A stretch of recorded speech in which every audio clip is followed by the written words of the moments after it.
Everyone thinks spiritual growth brings you closer to people. That when you start really pursuing God, you'll find your tribe, your community, your people who get it. That the deeper you go with God, the deeper your relationships will be. That spiritual maturity means surrounded by like-minded believers who understand you. But nobody tells you about the loneliness. Nobody tells you that spiritual growth can be one of the most isolating experiences of your life. That the closer you get to God, the further you might feel from the people you used to be close to. That the more you grow, the fewer people will understand what you're going through. That sometimes getting closer to God means getting distant from everyone else. And it's confusing, because you thought it would be the opposite. You thought that as you pursued God, you'd naturally attract people doing the same. That your growth would inspire others to grow with you. That you'd all journey together, side by side, going deeper. But that's not what happened. Instead, you started changing, and the people around you stayed the same. You started seeing things differently, and they kept seeing things the way they always had. You started asking questions they weren't ready to ask. You started letting go of things they were still holding on to. You started pursuing things they weren't interested in. And slowly, you realized you're growing in a direction they're not going. And that's lonely. Let's be honest about what spiritual growth actually looks like.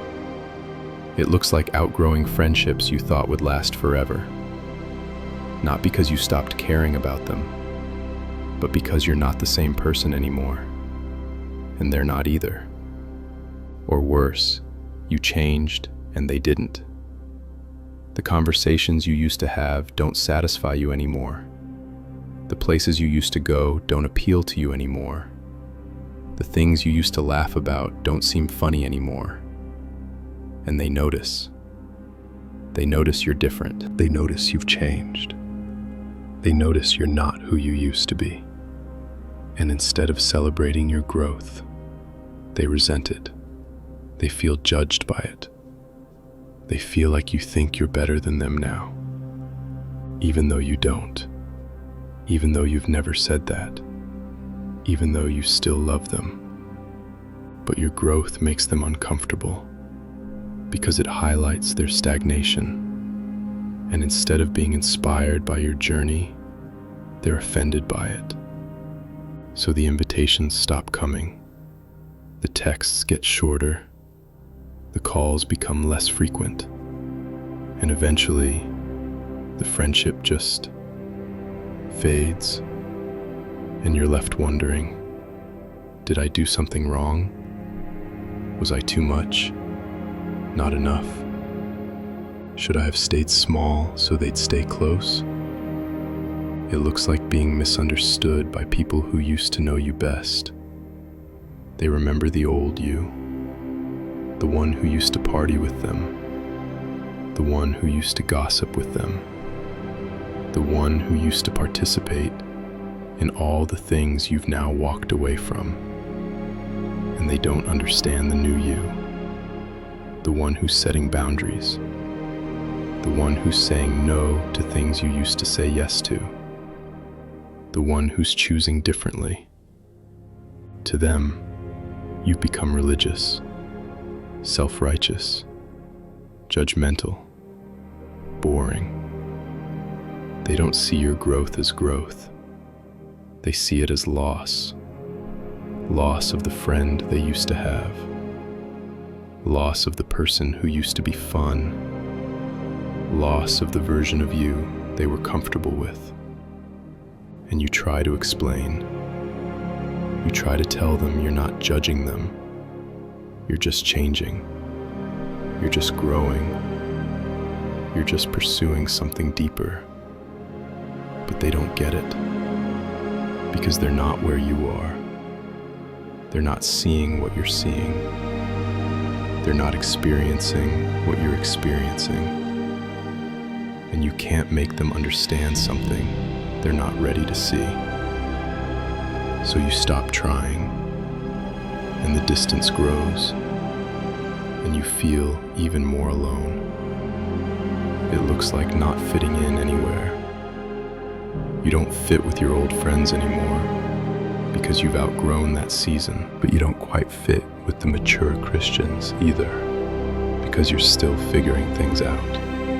You're too spiritual for your old crowd, too messy for the church crowd, too questioning for the people who have it all figured out. You're in this strange in-between place where you've left one shore but haven't quite reached the other, and you're just floating, alone, wondering if there's a place for people like you. It looks like having conversations no one else wants to have. You're thinking deeply about God, about faith, about what it really means to follow Jesus, about the hard questions, the uncomfortable truths, the things that don't fit into neat little boxes.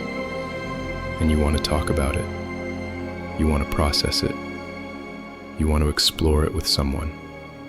But no one around you wants to go there. They're content with surface-level faith, with easy answers, with keeping God safe and comfortable and predictable. And your questions make them nervous. Your depth makes them uncomfortable. Your pursuit makes them defensive. So you stop bringing it up. You keep your thoughts to yourself. You journal alone. You pray alone. You process alone. Because there's no one in your life right now who's on the same journey. And that's the loneliness of spiritual growth. Not that you're alone in the world, but that you're alone in the growth. You're surrounded by people, but none of them understand what you're going through. None of them see what you're seeing. None of them are asking the questions you're asking. And it makes you wonder, is this normal? Am I doing something wrong? Should spiritual growth feel this isolating? And the answer is yes. It's normal. And no, you're not doing anything wrong.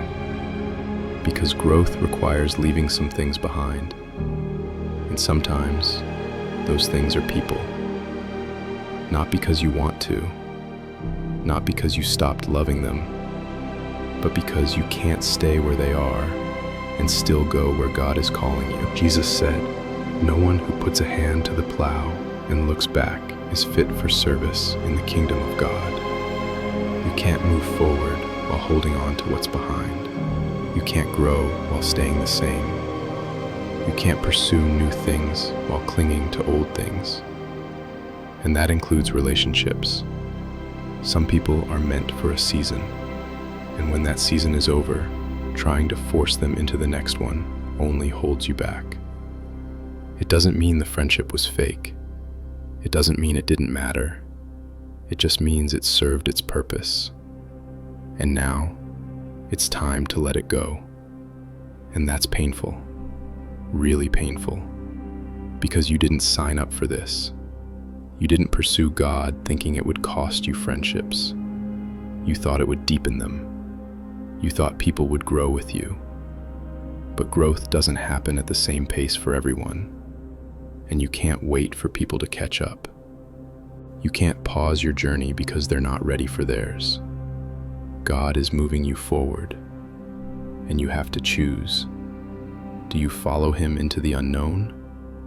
Or do you stay where you are because it's comfortable and familiar and safe?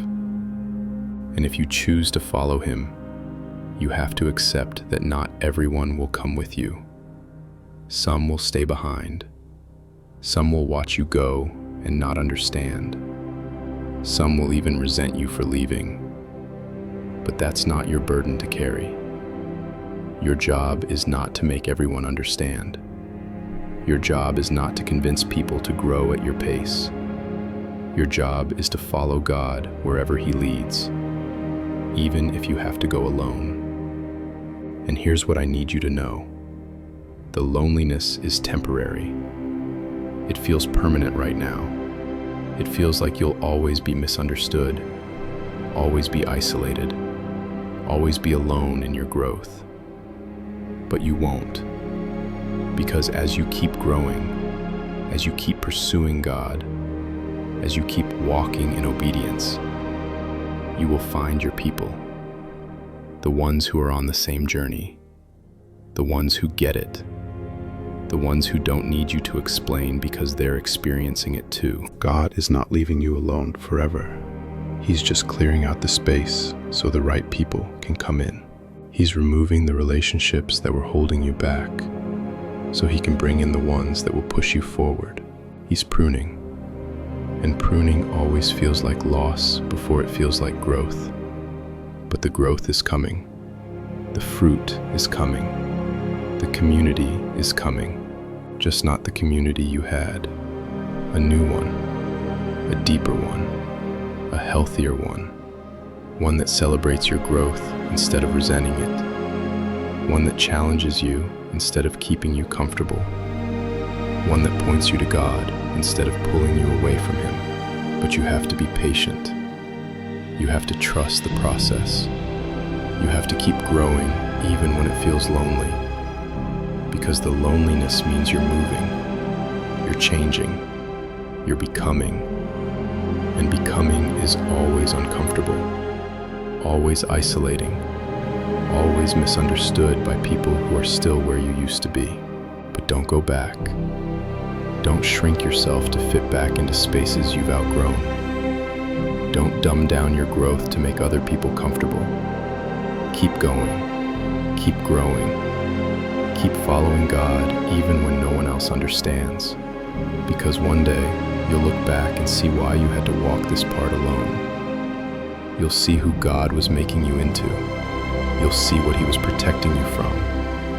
You'll see who He was preparing you for. And you'll be grateful.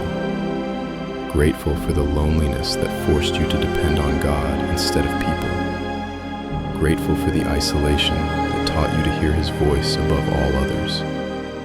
Grateful for the growth that cost you friendships, but gained you intimacy with Him. The loneliness of spiritual growth is real. It's painful.